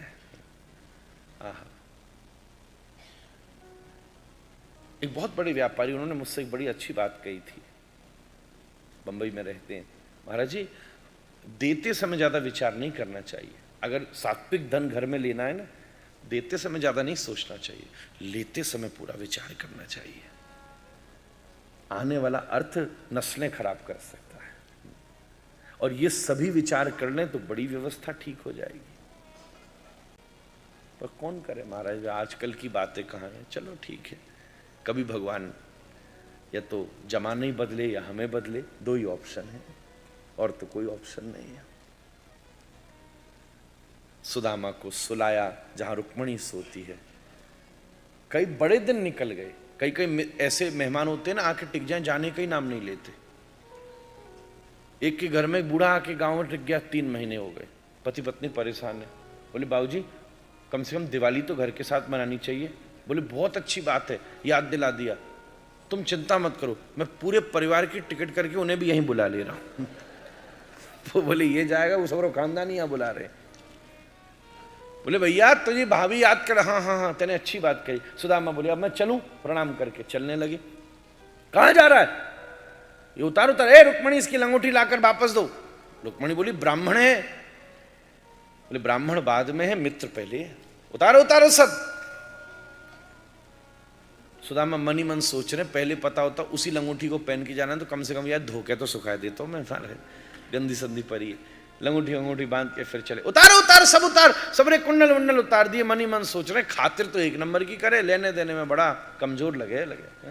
चलो कोई बात नहीं। ऐसा विचार करके सुदामा जी जैसे ही द्वारिका से निकले, पूरी द्वारिका चरणों में गिर पड़ी। बड़े बड़े आए, लंगोटी बांध के आए थे, पर कृष्ण के दरवाजे से ट्रकों माल भर कर ले गए। पर ये पहला महात्मा आया जो जैसे आया वैसे ही वापस जा रहा है। सुदामा की आंखें भीग गईं। कृष्ण एक दुपट्टा भी दे देते तो उसके बदले में ये इज्जत कहां से प्राप्त होती। ध्यान देना, भगवान ने जब भी आपको धन दिया है इज्जत के साथ दिया है। तो कई बार क्या हम तो ऐसा नहीं करते, या हम उन्हें देते तो सबरी इज्जत उतार लेते। कई कई जगह हमने देखा, अभी मंदिर की बात है, एक आदमी ने 500 रुपए चढ़ाए मंदिर में, इधर से देखा फिर उठा लिए। मैंने है ये क्या कर रहा है? फिर यूं लेके ऊपर से छोड़े, वो गिर के आए, पता तो चले 500 चढ़ाए मैंने। वाह, बड़े बड़े टेढ़े लोग हैं। तीनों परों पर अपने पूर्वजों का नाम पुतवा दिया, रामदास, श्यामदास, कृष्णदास। अब थोड़ी देर में पंखा चला, रामदास, श्यामदास, कृष्णदास, रामदास, श्यामदास, कृष्णदास, रामदास, श्यामदास, रामदास, श्यामदास, राम नाम सत्य। पितृलोक में बैठे हुए पूर्वज आसन से नीचे गिर पड़े। बोले यहाँ भूकंप कैसे आया? बोले तुम्हारे पोतान ने पंखे पर उल्टा लटका रखा था। स्वामी श्री रामसुखदास जी महाराज का वचन है। स्वामी जी कहते, ये जो नाम लिखा देते हैं ना, जब तक वो नाम लिख रहा है ना उस पत्थर पर, तब तक उस पूर्वज की मुक्ति नहीं हो सकती। महाराज ये मेरा स्वामी जी का शब्द। अरे सेवा करी कर दी, नहीं तो इन्वेस्टमेंट है प्रचार का। जैसे 50,000 का बोर्ड देके स्टैच्यू सर्किल पे बोर्ड लगाते हो, 50,000 देके पत्थर लगवा दिया, अंतर क्या पड़ गया? सेवा की मेवा तो वहीं मिल गई, सेवा की यश मिल गया, अब बात खत्म।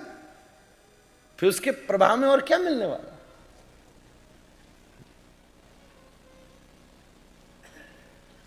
कोई कोई जगह कथा होती है ना। अरे एक जगह हमने एक बार कथा करी उत्तर प्रदेश में, हम ही चौंक गए। प्रचार किया उन्होंने, हमारी फोटो तो लगा दी इतनी सी, और पूरे खानदान की फोटो राम दरबार की तरह नीचे। तो एक मेरा चेला बोला, बोले महाराज जी कथा कौन करने आ रहा है? मैंने कहा हम आयोजक है, वो मंच पे बैठेंगे सब। खैर उसमें मुझे दोष नहीं। कई बार कुछ हद पे जरूरत पड़ती है पूर्वजों का किया जाए, कई कई जगह ठीक है बुलाने के लिए आवश्यकता पड़ जाती। यहां तक था तो भी ठीक, उनने तो कथा के पीछे की फ्लैक्स में भी अपनी फोटोएं लगवा दी। महाराज हमारे ठीक पीछे उनके पूज्य पिताजी, उनकी दाढ़ी बड़ी थी, उनकी फोटो। तो हमारे एक यूट्यूब पर सुनने वाले श्रोता ने कही कि महाराज जी ये कौन से ऋषि हैं? और मजे की बात यह कि हम यूं बैठते, कैमरा क्लोजअप में जाते तो हमारी खोपड़ी के ऊपर उनके बाबा की दाढ़ी यूं आती थी, और मेरी खोपड़ी पर फोटो जो खींचती यहाँ दाढ़ी थी। तो किसी ने कहा महाराज ये क्या करें? मैंने मेरी खोपड़ी खुजा रहे हैं ऊपर से।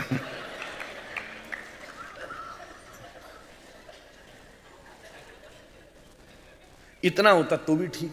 फिर दरवाजे से लेके अंदर तक थोड़ी थोड़ी देर में खानदान के सारे लोग हाथ जोड़ के फ्लेक्स में खड़े, सुस्वागत सुस्वागत।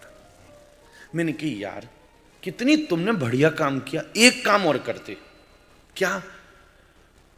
बोले मेरे सामने जजमानों के आसन पर भी अपनी फोटो और व्यासपीठ पर भी मेरी फोटो लगा देते, हो गई कथा। इतनों माथों का मार रहे हैं हम तुम। सुदामा जी सब कर करू के वापस लौटे। कई होता ही फोटो का, कई हो, मैं आपको बोला ना। अब कई लोग थोड़े से कतरा रहे, कई लोग होते भाई क्या करेंगे, महाराज जी प्रणाम, बोला हाथ जा रहा है कन्याकुमारी, मुंह जा रहा है कश्मीर, बीच में भारत है। महाराज जी प्रणाम, खींच।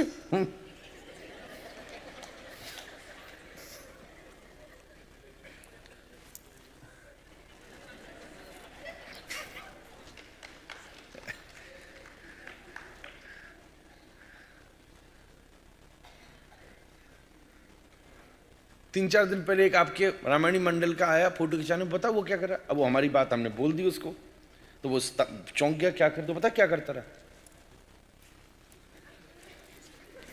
दोनों काम हो जाए, यही होकर फट खींच खींच फिर रह गई। अब मुश्किल ये पड़ी, कैमरा पकड़ने वाले ने फोटो की जगह वीडियो चालू कर दिया, अब वो यूं कर रहा है। तो वीडियो डाला किसी ने फेसबुक पर, बोले ये क्या हुआ? हमने कहा नहीं, कथा सुन के हनुमान जी आ गए उसमें।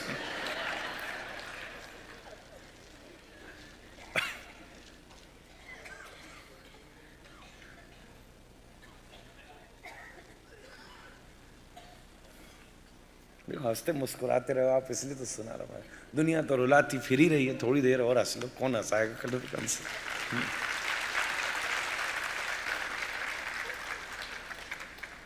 एक होती है गवाती कथा, एक होती है सुवाती कथा, एक होती है रुलाती कथा। मैं कहने वाली 1.5 घंटा रो कैसे सकते हैं, मुझे नहीं समझ में आती। 2.5 घंटा रो ही जा रहे हैं। फिर मुझे किसी ने कहा कि पेपरमेंट लगा लो थोड़ा सा। हद ये हो गई कि हम कथा में जोक सुना रहे थे, अब वो ज्यादा लग गया पेपरमेंट उनके, तो हंसते हंस रहे ही और यहां से आंसू बह रहे हैं। मैं बोला ये तो ऐसी स्थिति है कि भयंकर धूप और भयंकर बारिश। हमारी मां कहती है जब भयंकर धूप में बारिश होती है तो लोमड़ी की शादी होती है। हमारी मां कहती है, बिल्कुल लोमड़ा बैठा है हमारे सामने। क्यों बेटे नाश्ते में क्या कमाया हमको आज? था तो पराठा दही, दही सही था।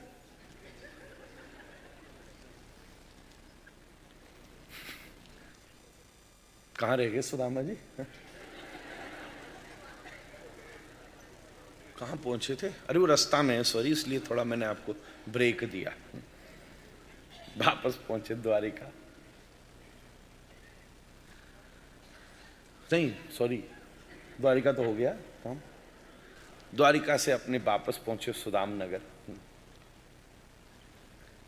पूरी नगर की तो स्थिति बदली हुई है, बड़े बड़े महल खड़े हैं, बड़े बड़े सब, सुदामा हॉस्टल, सुदामा हॉस्पिटल, सुदामा बड़े सब सुदामा ही सुदामा है। बोले यार ये क्या हुआ? उनको लगा कोई मेरे नाम का दूसरा आदमी आ गया, कहीं दूसरी जगह पहुंच गया हूं मैं। एक आदमी को रोका, ये कौन है सुदामा? बोले ए तमीज से बात कीजिए, द किंग सुदामा। इन्हें लगा कोई होगा मेरे नाम के 36 लोग हैं।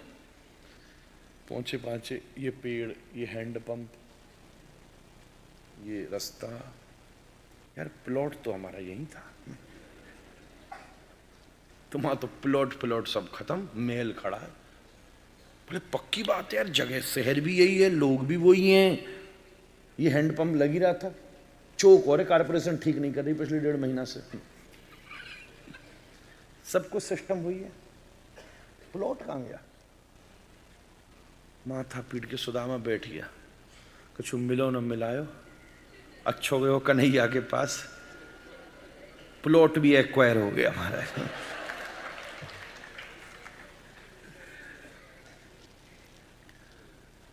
सुदामा तो बैठ गया, कहाँ गई घरवाली, कहाँ गए बच्चा? सच्ची में तो सुनिए, बचपन से चोर हैं, लुट गयो मैं भी, गयो सो गयो। उतनी देर में सुशीला जी ने खिड़की में से झांका महल की। बताओ, द किंग सुदामा फटी धोती में सीढ़ी पे बैठे हैं। तुम महाराज है की कहते हो कापा जी? तुसी मारवाड़ी बोलते हो पंजाबी बोलते हो? बाबा जो बोला चंगी कर ले। सोई सुदामा जी को एकदम आवाज दी, स्वामी कहां बैठे हो? सुदामा जी ने मुड़ के देखा, जयपुर से बढ़िया हार गया था रानी वाला, वो पहना है, बनारसी साड़ी है, अब बड़ा सुंदर बोरला लगा रखा है और बड़ा जबरदस्त वेशभूषा। सुदामा जी देखें, बोले लग तो ये अपनी वाली रही है, पर लग कहीं से भी अपनी जैसी नहीं रही है। ये है क्या? हमने सुना है कृष्ण ईश्वर है, उनकी शक्ति माया है। तुरंत हाथ में मंत्र जल लिया, मंत्र पढ़ रहे हैं, ओम माया भस्म स्वाहा फट। सुशीला बोली क्या कर, भाग यहां से माया। माया में सुशीला जी नीचे बोले, माया नहीं हूं मैं, तुम्हारी महामाया हूं। घरवाली हूं। सुशीला तो ये कब कहां से लेकर आई है ये इतना सब सामान? ये सब? बोले साहब मैं कहां से लाई, आपके मुनीम जी लाए हैं। सुदामा जी डंडा टेक के बोले, वाह मेरी बड़ी मिल फैक्ट्री चल रही है, मुनीम जी धरूंगा मैं। है काय बात के मुनीम जी? बोले विश्वास नहीं होता भीतर आके देखो। चल जरा भीतर देखूं ये क्या बवंडर हो गया महाराज, सब मुझे समझ में नहीं आ रहा। लगे अभी द्वारिका ऐसी आंखन में घुस गई है कि अपनी झोंपड़ा में भी मुझे महल दिख रहा है जहां मैं रह के आया हूं। चलूं तो सही। भीतर जाके देखा तो बढ़िया सुंदर आसन के ऊपर राजस्थानी वो बगलबंदी और पाग बांधे, कलम को फंसा के दोनों बच्चन को गोदी में बिठा के स्वयं द्वारिकाधीश विराजमान। ये बैठे आपके मुनीम। सुदामा रो पड़ा, ये मुनीम नहीं, ये तो मालिक बैठा हुआ है, हमारे स्वामी बैठा है। हे प्रभु मैं ये सब लेने नहीं गया था, आपको लेने गया था। कृष्ण बोले, मैंने अपना कुछ नहीं दिया, तेरे ही भाग का तुझे दिया है। चने की ब्याज बहुत बढ़ गई थी बेटा, कोई वापस चुकाने आया, भेंट समझ के स्वीकार कर ले। सुदामा जी ने कहा, भोग नहीं करूंगा, परोपकार करूंगा महाराज। दोनों के ऐसे चरित्र को हम प्रणाम करते हैं। मित्रता की चरम सीमा है। हमने इस बार कहा ही था जन्माष्टमी पर, जन्माष्टमी मनानी हो, खूब अभिषेक करो, पूजा करो, सब करो, पर इन दिनों कोई आपका साथी, साथ पढ़ने वाला आपकी जैसी स्थिति में न हो, इस जन्माष्टमी के दिन उसको स्मरण करके उसको जरूर कुछ न कुछ ठाकुर जी का प्रसाद दो। क्योंकि भगवान कृष्ण मित्र बनाने में बड़े प्रेम रखते है भी ना। राम जी को देखकर आपको दोस्त बनाने की इच्छा नहीं होगी, पूजा श्रद्धा। हनुमान जी को देखकर अलग भाव, पर मेरा लाला ऐसा है कि मन कर ही जाएगा इसको, चलो हम मित्र स्वामी बना लें, प्रिय बना लें, मित्र बना लें।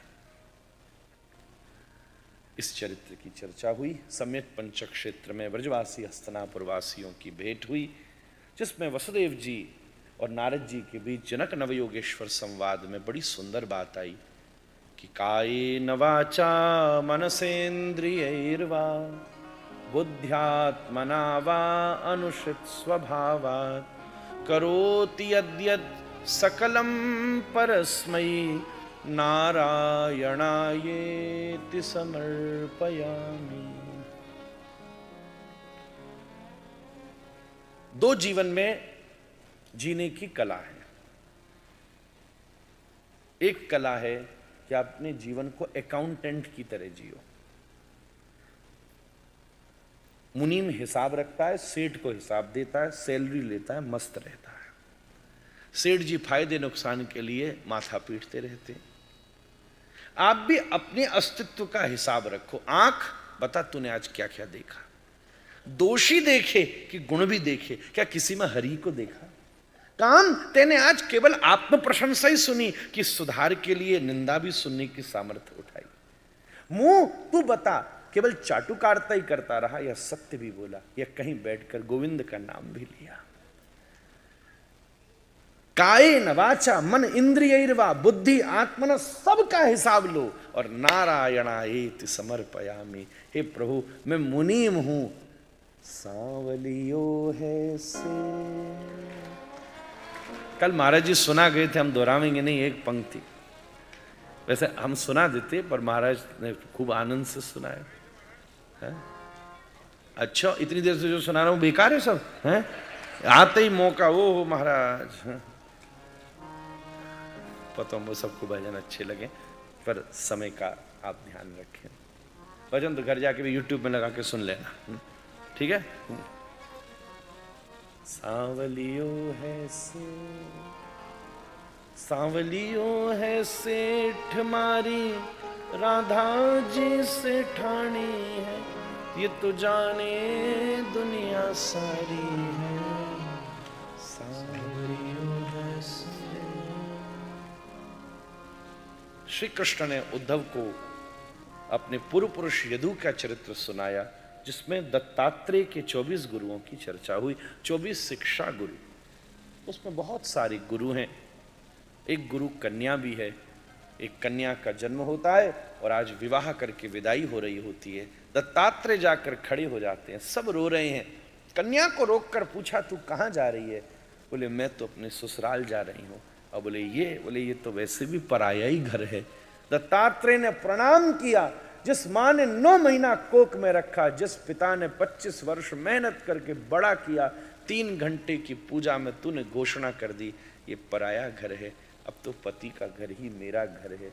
इस दुनिया में हम भी कुंवारी कन्या की तरह ही रहेंगे और एक दिन गोविंद के नाम के साथ ब्याह करके घोषणा कर देंगे, ये संसार तो मायका ही है, अब असली ससुराल तो श्री वृंदावन ही है महाराज। ऐसे 24 गुरुओं की चर्चा हुई। गंगा के तट पर बैठे सुखदेव जी परीक्षित से कहते हैं, मैं जो सुनाना चाहता था सब कह चुका हूं, मैं मरूंगा ये सोचना छोड़ दे और अब हरि का स्मरण करना शुरू कर। परीक्षित ने आंखें बंद कर ली। सुखदेव जी भी जाने का मन बना रहे थे पर जा नहीं पा रहे थे, क्योंकि उन्हें भी ऐसा सुनने वाला दूसरा नहीं मिला। स्वयं अपने प्राणों को खींच करके परीक्षित ने अपने ब्रह्मरंध्र से त्याग दिए। जन्मेजय तक्षक ने तो केवल प्राकृतिक शरीर को जलाकर ही भस्म किया। 7 दिन में पाई मुक्ति को देखकर सारी जगती आश्चर्य में पड़ गई। ब्रह्मा जी ने तराजू लगा के एक पड़ले पर सारे साधन रख दिए, एक पड़ले पर भागवत रखी। भागवत का पड़ला भारी हो गया और सबने जय जयकार कर डाली। बोलिए भागवत भगवान की। जन्मेजय ने सर्पेष्टि यज्ञ किया, जिसको बदलकर सत्संग में परिणत कर दिया गया। मार्कंडे की कथा सुनाई गई। जब मार्कंडे ने पूछा कोई नहीं बचता तब भी कौन बचता है, तो प्रलयकालीन समुद्र में बटपत्र के ऊपर बैठे बाल मुकुंद भगवान का दर्शन हुआ। करारविंदेन पदारविंदम मुखारविंदे विनिवेशयन्तम बटस्य पत्रस्य पुटे शयानम बालम मुकुंदम मनसा स्मरामि। भागवत जी का अंतिम श्लोक हमारे साथ बोलिए, जैसे प्रथम बोला था, और फिर हम विश्राम करेंगे। नाम संकीर्तनम यस्य सर्व पाप प्रणाशनम प्रणामो दुख समनस्तम नमामि हरिम परम। भागवत जी का अंतिम विश्राम श्लोक है। हमने यथासंभव आपके सामने कथा को वर्तमान परिप्रेक्ष्य में परोसा। व्यास उसी लिए होता है, नहीं तो भागवत जी तो 500 रुपया 200 रुपया की मिलती, अपन भी पढ़ सकते। उसके अनुष्ठान पक्ष को तो आचार्यों ने पूजा पाठ इस माध्यम से पूरा किया, पर वाचन का मतलब होता है वर्तमान के पात्र में प्राचीनतम ज्ञान को परोसना। वर्तमान के पात्र में ज्ञान प्राचीनतम है, पर वर्तमान का पात्र तो चाहिए ना। पात्र प्राचीन होगा तो धर दोगे वो इसको टूट जाएगा। पेय प्राचीन हो, कोई को कहता ना महाराज हमें क्या गए, महाराज 50 साल पुराना घी है, थोड़ा सा देखिए आप दवाई बन गया। प्राचीनतम वस्तु ज्ञान हो, इतने वर्षों से जो उन्नत हुआ है, पर वो वर्तमान के परिप्रेक्ष्य में नहीं है, तो फिर इसकी रेलेवेंस खत्म हो जाएगी, इसका महत्व खत्म हो जाएगा। हमने उस विधा से इस कथा का 56 भोग लगाया।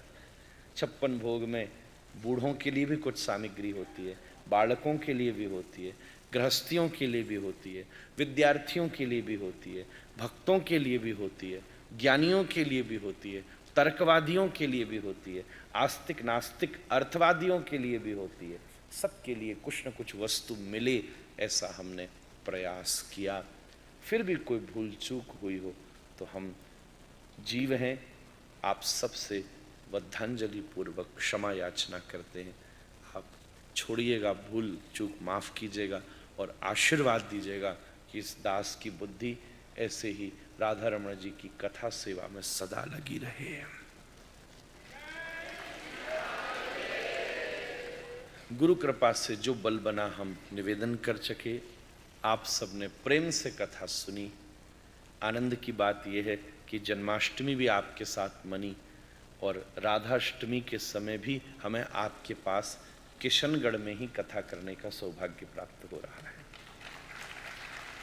आज तो हम जाके रात में केन्या चले जाएंगे और कथा विश्राम कर 30 तारीख से, यहाँ से 1-1.5 घंटा ही दूर हमें बताया गया है, यहाँ से पास में किशनगढ़ है, वहाँ पर 30 तारीख से फिर भागवत जी की कथा है। आप सब आवेंगे जयपुर वासी। आनंद आया, आपने इतने ध्यान से सुना तो अच्छा लगेगा। वहाँ भी खुला सबको न्योता है, कोई पास या कोई ऐसा कुछ भी अरेंजमेंट, टिकट पास ये सब कथा में नहीं है। ठीक है, कई बार सीमित स्थानों पर कुछ व्यवस्थित करने के लिए ये रेगुलेशन करने पड़ते हैं, पर सब कुछ निःशुल्क रहता है। पर वहाँ तो मैदान में है, पंडाल में है, इस कारण से सब व्यवस्था यहाँ भी खुली ही थी, किसी को नहीं रोका गया। थोड़ा बस बैठाने की व्यवस्था को व्यवस्थित मात्र किया गया। आप वहाँ भी आवेंगे, अच्छा लगेगा हमें। और साबू जी भी आवेंगे, उन्होंने तो कहा है कि हम 7 दिन रहेंगे, ऐसा प्रयास होगा। कहा तो नहीं है, पर अब हम कहलवा दे रहे हैं। और हमारा रामायण मंडल भी वहाँ कीर्तन करेगा, ऐसा हमको है। ओ ठीक है भाई, बड़े बड़े लोग हैं, कहाँ हमारे पास आएंगे। ठीक है, तो महाराज हमें तो ये लग रहा था आप अयोध्या रहेंगे और अयोध्या वाला राम तो हमारी कथा में ही रहेंगे। जाके कर लो, क्या करोगे। सो ठाकुर जी कृपा करें, आप सबका भला हो, ऐसी हमारी विनती है। पूरी कथा आप सबने प्रेम से सुनी। फिर से हम आप सबके लिए भक्ति लक्ष्मी सरस्वती की कामना करते हैं। गुरु महाराज को प्रणाम, माँ को प्रणाम, परिवार को प्रेम के साथ। इस पूरी कथा का एक सार 3-4 भजन की पंक्ति में हम कहना चाहते हैं। आज सभी के लिए पूर्ण प्रसादी की व्यवस्था है। यजमान जी पूर्णाहुति करेंगे और आप पूर्ण प्रसाद, रोज भी कुछ न कुछ तो प्रसाद था ही, पर आज पूर्ण भोजन प्रसाद रोज भी पूर्ण ही था, कोई कमी नहीं थी। आपका पेट नहीं भरा तो थोड़ा वेट कम कीजिए, पर आज पूर्ण प्रसाद है, उसका भी लाभ लीजिएगा भागवत जी को। और यजमान जी को खूब आशीर्वाद भी देकर जाइएगा कि इनको भगवान ऐसे ही अपनी माँ की सेवा में कथाओं के लिए प्रेरित करती रहें, धर्म के कार्य ये करते। आप सबको भक्ति लक्ष्मी सरस्वती सब प्राप्त हो। राधा रमन लाल जी खूब आपने जितने प्रणाम किए, मैं एक भी प्रणाम नहीं ले रहा हूँ, इकट्ठा कर रहा हूँ और अपना प्रणाम मिला के वृंदावन जाके राधा रमण जी के चरणों में समर्पित कर रहा हूँ। सारी बात केवल इतनी सी है। हरि हरि का भजन करो, हरि है हमारा। हरि का भजन करो, हरि है हमारा।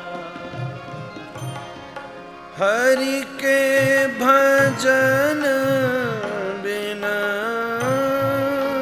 हरि के भजन बिना नाही गुजारा। हरि का भजन करो, हरि है हमारा। हरि का भजन करो, हरि है हमारा। हरि नाम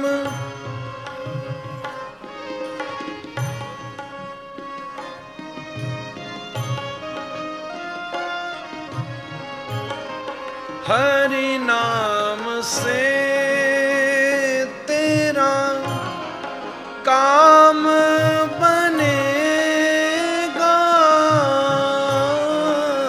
हरि नाम से तेरा काम बनेगा। हरि नाम ही तेरे साथ चलेगा। हरि नाम ही तेरे साथ चलेगा। हरि नाम लेने वाला कृष्ण नाम लेने वाला हरि का है प्यारा। हरि का भजन करो, हरि है हमारा। भजन करो, हरि है हमारा। हरि बोल, हरि बोल, हरि बोल, हरि बोल, हरि बोल, हरि बोल, हरि बोल।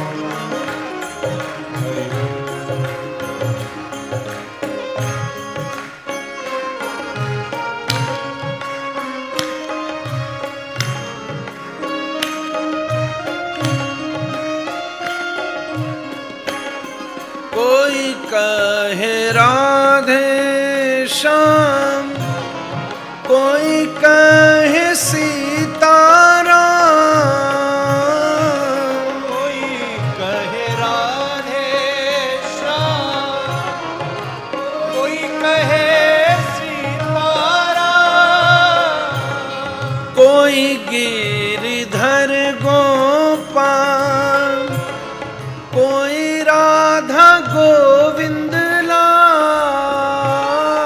कोई गिरधर गोपाल, कोई राधा रमण लाल।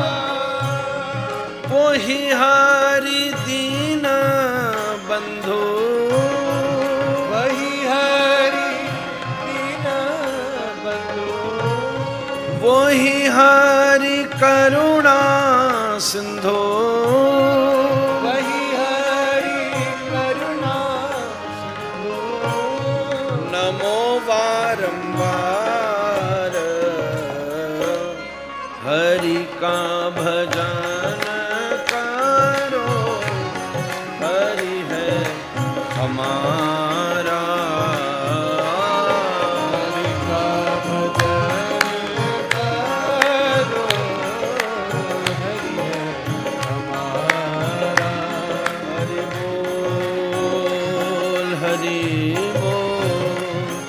हरि बोल, हरि बोल।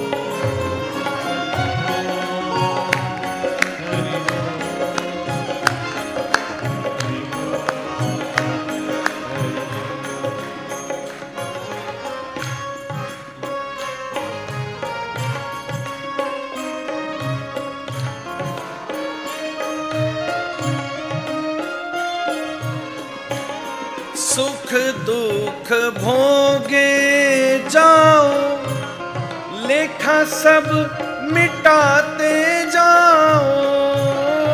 सुख दुख भोगे जाओ, लेखा सब मिटाते जाओ। हरि गुण गाते जाओ, हरि गोर झाते जाओ। हरि गुण गाते जाओ, हरि बोल जाते जाओ। वही हरि दीन बंधो।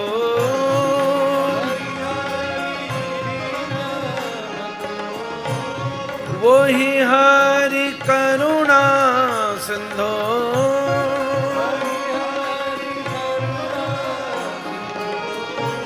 सबका है प्यारा, हरि का भजन करो।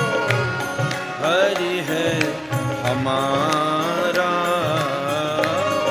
हरि का भजन करो, हरि है हमारा। हरि बोल, हरि बोल, हरि बोल, हरि बोल।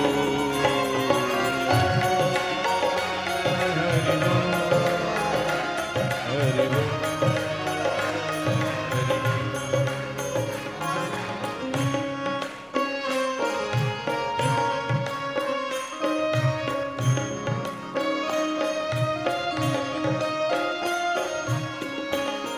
तीनों पर दया करो, बने तो सेवा भी करो। करो, बने तो सेवा भी करो। मोह सब दूर करो, प्रेम हरि ही से करो। मोह सब दूर करो, प्रेम हरि से करो। यही भक्ति यही योग, यही भक्ति यही योग। यही ज्ञान सारा। हरि का भजन करो, हरि है हमारा। हरि का भजन करो, हरि है हमारा।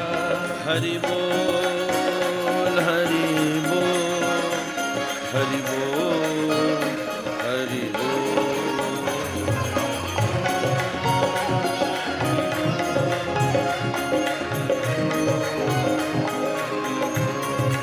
गौर हरि बोल, हरि बोल, हरि बोल,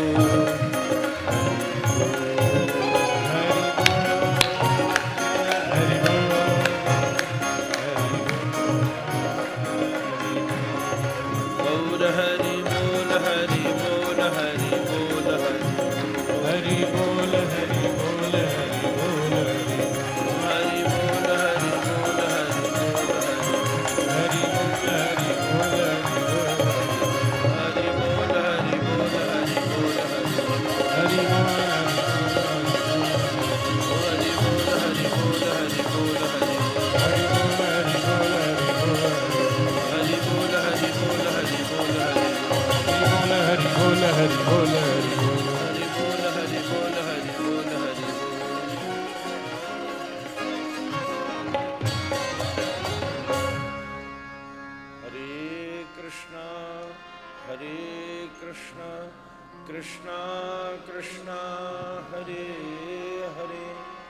हरे राम राम राम हरे हरे, हरे कृष्णा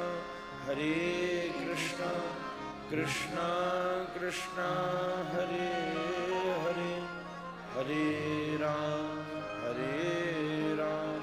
राम राम हरे हरे, हरे कृष्ण कृष्ण कृष्ण हरे हरे, हरे राम राम राम हरे हरे। श्री राधा रमण लाल की, श्री गोविंद देव भगवान की, श्रीमद् भागवत भगवान की, श्री हरिनाम संकीर्तन की, जगत जननी गौ माता की, भारत माता की, अपने माता पिता की जय जय श्री राधे। निताई गौर हरि, गौर प्रेमानंद हरि हरि।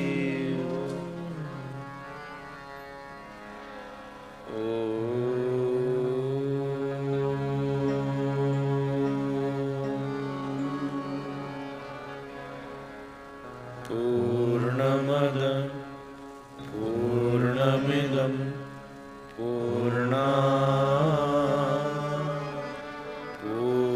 पूर्णमुदच्यते पूर्णस्य पूर्णमादाय पूर्णमेवावशिष्यते।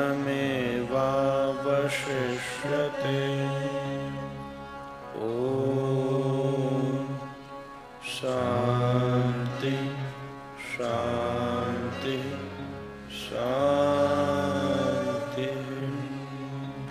श्री राधा रमणार्पणमस्तु।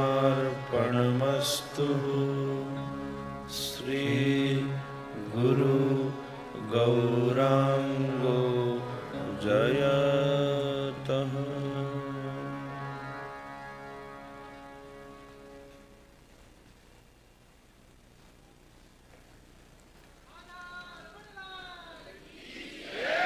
सभी आरती के लिए अपने स्थान पर खड़े हो जाए और यजमान परिवार से प्रार्थना है वो ऊपर आ जाए मंच में। संत जन भी आ जाओ, हमारे संत सभी संत लोग संत जन मंच की ओर पर। चंद्रमा मनसो जातचक्षुः सूर्यो अजायत श्रोत्राद्वायुश्च प्राणश्च मुखादग्निरजायत।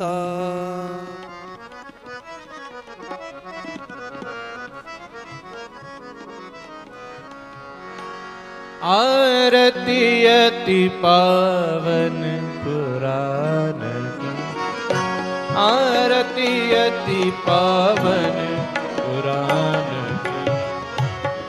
धर्म भक्ति विज्ञान खान की, धर्म भक्ति विज्ञान खान की, धर्म भक्ति विज्ञान खान की, धर्म भक्ति विज्ञान।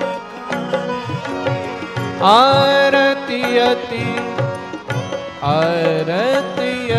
पावन पुराण की, आरती अति पावन पुराण। महापुराण भागवत निर्मल शुक मुख विगलित निगम कल्प फल परमानंद सुधारसमय फल। लीलारती रस रस निधान की, आरती अति पावन पुराण।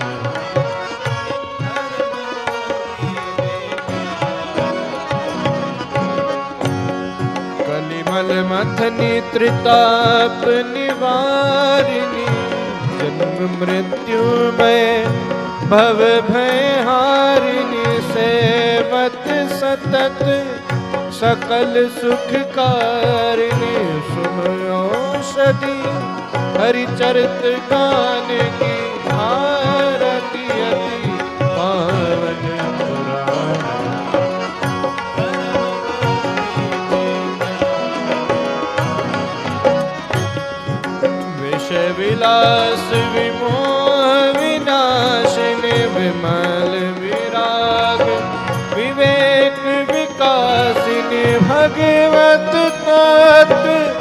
रहस्य प्रकाशिनी परम ज्योति परमात्म ज्ञान के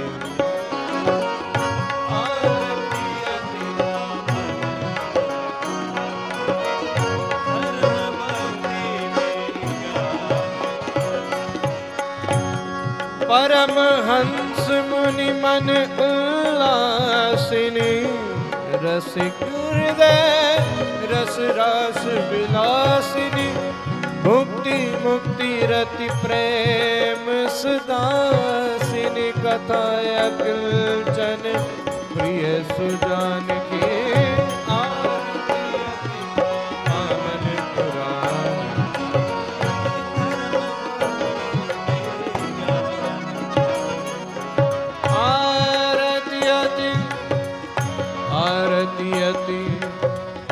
आरती अति पावन पुराण